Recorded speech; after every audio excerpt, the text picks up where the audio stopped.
Hey there guys, Mikey here, and welcome back to the Comic Junkies Corner. Well, we're still in February, the month of love and black people. Yes, that's right, this is the month where you grab a random black person in your embrace and tell them how much you love them. No, don't do that. That's probably not going to end very well. Unless you are in Ghostbusters 2. I love you.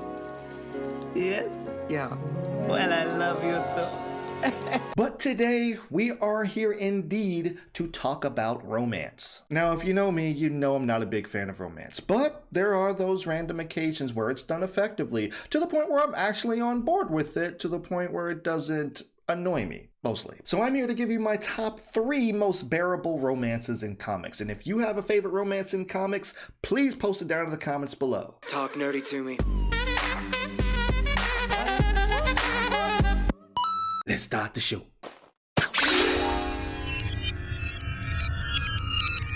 Number 3. Alicia Masters and Ben Grimm. Okay, so if you also know me, you know that I'm not a big fan of Fantastic Four. I don't know, they've always just seemed kind of meh to me. But if I had to pick, I would probably say Ben Grimm is my favorite. It's clobbering time! Mostly. I don't know, maybe I always just felt bad for him because in terms of physical appearance, he kind of drew the short straw. He eventually finds love in Alicia, who's blind, and...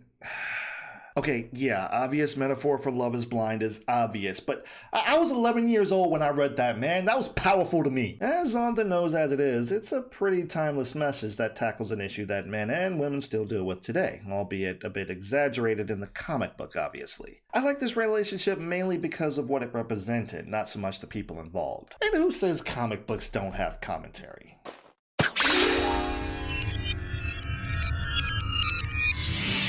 Number 2. Peter Parker and Gwen Stacy. Gwen Stacy? What about Mary Jane? Yeah, truth be told, I never really liked her all that much. The whole Face it, Tiger. You just hit the jackpot.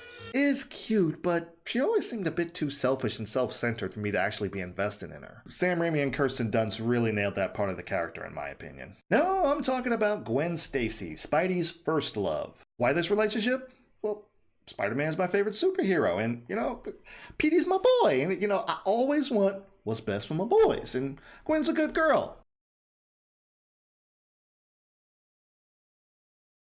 Mostly.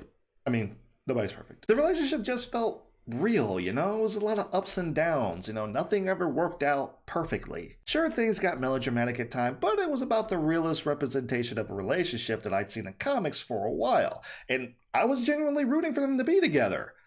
Which is why it hit so hard when she died. And no, I didn't cry, I knew it was coming. The comic was out way before I was born, so I kinda knew what happened.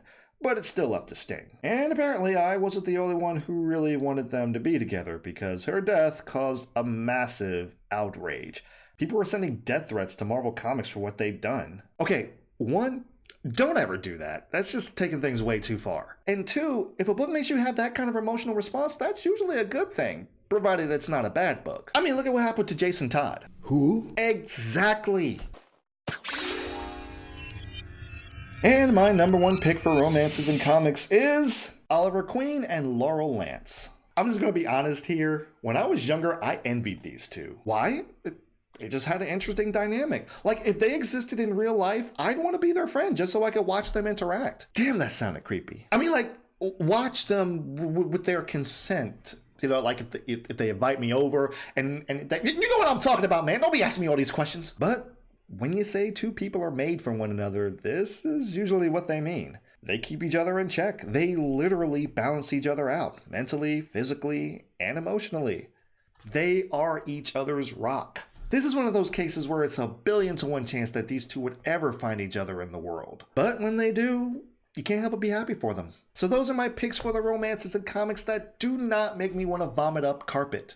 People do that, right? As I said in the beginning of the video, please comment below your favorite comic book romance. But save your comic book TV/movie romances for next week, because we'll be back here again to talk about romances on the big screen and the small screen. Thank you guys for tuning into the Comic Junkies Corner of McBlam Entertainment, bringing a little bit of enjoyment to your day every day. And if you enjoy talking nerdy with nerdy people Thursdays at 2 o'clock, then we might just be those nerdy people for you. But until then, thank you guys so much for watching, and we will see you in the next video.